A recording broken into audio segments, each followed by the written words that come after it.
بسم اللہ الرحمن الرحیم۔ السلام علیکم۔ آج ہم جس نثر نگار کے بارے میں کریں گے ان کا نام ہے سر سید احمد خان۔ سر سید احمد خان کے طرز تحریر کے بارے میں، ان کی خصوصیت کے بارے میں آج ہم پڑھیں گے۔ اگر آپ میرے چینل پر نئے ہیں تو اسے زیادہ سے زیادہ سبسکرائب کیجیے، لائک کیجیے، شیئر کیجیے، ان لوگوں تک پہنچائیں جو کہ نثر نگاروں کے بارے میں پڑھنا چاہتے ہیں۔ سر سید احمد خان ولادت 1817 یعنی 1817 میں پیدا ہوئے، وفات 1898 میں آپ کا انتقال ہوا۔ تعارف: سر سید احمد خان 17 اکتوبر 1817 کو دہلی میں پیدا ہوئے۔ ان کے والد کا نام سید محمد متقی تھا جو درویش صفت بزرگ تھے۔ سر سید نے علمی اور معزز گھرانے میں آنکھ کھولی اور ہوش سنبھالا تو مغلیہ دور دربار دیکھا۔ ابتدائی تعلیم کے بعد دہلی کالج سے فیض حاصل کیا۔ کمپنی بہادر کی حکومت میں بطور نائب منشی ملازمت کی۔ ترقی کرتے کرتے جج کے عہدے پر پہنچے۔ جنگ آزادی کے زمانے میں انگریزوں کی جانیں بچانے کے صلے میں انگریز حکومت سے سر کا خطاب اور خلعت کے علاوہ 200 روپے ماہوار وظیفہ بھی حاصل کیا۔ آپ نے غازی پور میں سائنٹیفک سوسائٹی کی بنیاد رکھی اور MAO کالج قائم کیا۔ یہ کالج ترقی کر کے مسلم علی گڑھ یونیورسٹی بنا، جس سے آج تک طلبہ فیض یاب ہو رہے ہیں، فیض حاصل کر رہے ہیں۔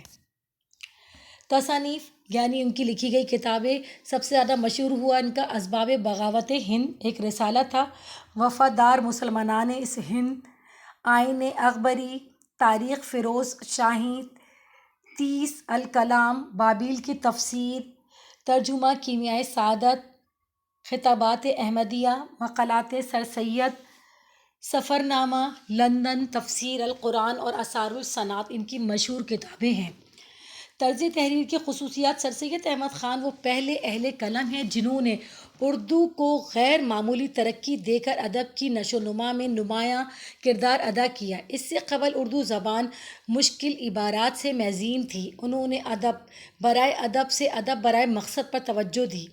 وہ اردو زبان کے بہت بڑے محسن ہیں کہ انہوں نے اسے سہل اور آسان بنا کر اجتماعی زندگی کا ترجمان بنایا۔ انہوں نے نثر میں مضامین کو اولویت دی، تکلف اور تصنع کی پرانی روش کو ختم کر دیا۔ تصنع اور توش یعنی کہ پہلے فضول باتیں کی جاتی تھیں، بیکار کے محاورات استعمال کیے جاتے تھے، جو انہوں نے نکال کر باہر پھینک دیا اور انہوں نے کہا کہ بالکل ٹو دی پوائنٹ بات کرنی چاہیے۔ سادگی: سر سید احمد خان کی تحریروں میں سادگی اور سلاست ہے۔ انہوں نے سادہ، صاف اور آسان عبارت کی ابتدا کی۔ وہ خود لکھتے ہیں، جہاں تک ہم سے ہو سکا سادگی اور عبارت پر توجہ دی ہے۔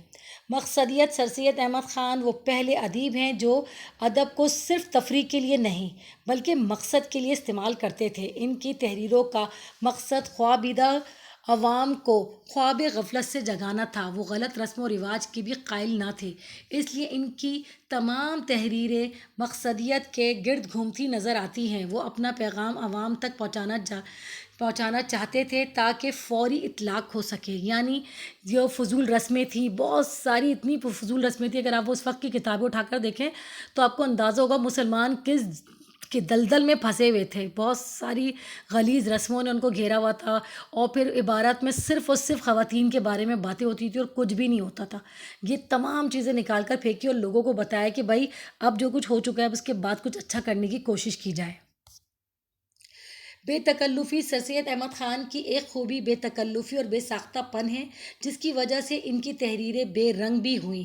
یہ مسلمہ حقیقت ہے کہ ان کی تحریروں میں ادبی چاشنی تھی جو ان کے دیگر رفقا میں نظر آتی ہے، مگر انہوں نے اپنی اس بے رنگی سے ہمہ رنگی پیدا کی اور مضامین لکھتے رہے اور اپنا پیغام قوم تک پہنچاتے رہے۔ عقلیت: سر سید احمد خان کی تحریروں کی بڑی خوبی ان کی عقلی دلائل ہیں، جس سے وہ قاری کو مرغوب کر لیتے ہیں۔ ظرافت: سر سید احمد خان روکھے پھیکے انسان نہ تھے بلکہ وہ طنز و مزاح کی نشیب و فراز سے بھی بڑی واقفیت رکھتے تھے۔ ان کے مضامین رسم و رواج کی پابندی کے نقصانات اور بحث و تکرار میں مزاح اور طنز موجود تھا۔ ان کی پرسنالٹی یعنی ان کی جو شخصیت تھی اس میں واقعی میں مزاح موجود تھا۔ وہ ہمیشہ کہنا چاہیے چٹخلے بھی کیا کرتے تھے۔ ان کی اپنی جو زندگی تھی وہ کوئی خشک زندگی نہیں تھی بلکہ ایک عام نارمل انسان جیسی زندگی تھی۔ سر سید احمد خان کی تحریروں میں طویل جملے، ناسیانہ انداز بیان، محاورات کا استعمال، انگریزی، فارسی، عربی اور ہندی الفاظ کی آمیزش قابل تعریف ہے۔ باوجود یہ کہ ان کی تحریریں خوبیوں اور خامیوں سے پر ہیں، مگر ان کی شخصیت اور تحریریں ہمارا قومی سرمایہ ہیں۔ انہوں نے سیاسی، تاریخی، سائنسی، ادبی، تنقیدی غرض یہ کہ ہر موضوع سے ادب کو رنگین بنایا اور واضح کیا۔ اردو زبان نو عمر سہی، مگر ان کے ذریعے ہر طرح کے مطالب اور مقاصد بیان کیے جا سکتے ہیں، یعنی انہوں نے ہر طرح کے مطلب کو بیان کیا۔ ان کے کچھ لوگ جو تھے صرف خواتین کی اصلاح کرنا چاہتے تھے، کچھ لوگ تھے جو مردوں کی اصلاح کرنا چاہتے تھے، کچھ ایسے تھے جو بچوں کی اصلاح کرنا چاہتے تھے، اور یہ سب کچھ جو پیدا ہوا تھا یہ 5 خواص خمسہ تھے۔ تو صرف اس کی میں کہوں گی کہ اس کا سارا جو کریڈٹ تھا، اس کا سارا جو کہنا چاہیے کہ صحرا تھا، وہ صرف اور صرف سر سید احمد خان کے سر جاتا تھا، جنہوں نے کہا کہ اگر شاعری بھی کرو تو اس میں مقصد ہونا چاہیے لوگوں کو جگانے کا، اگر تحریر بھی لکھو تو اس میں مقصد ہونا چاہیے لوگوں کو جگانے کا، اگر کہانی لکھو، افسانہ لکھو، مقالہ لکھو تو صرف اور صرف مقصد ہونا چاہیے لوگوں کے اندر نیا شعور پیدا کرو تاکہ وہ جاگیں اور آنے والی جو نسل ہے وہ اچھے کام کر سکے۔ آج سر سید ہی کی بدولت یہ کہنا چاہیے کہ اردو اتنی جوان ہوئی اور اس میں اتنے چیزیں آ گئیں اردو کے اندر، آگے انگریزوں نے بھی اردو ہی کو پسند کیا اپنی زبان کے لیے، جو دوسری زبان انہوں نے اختیار کری تو وہ اردو ہی اختیار کری۔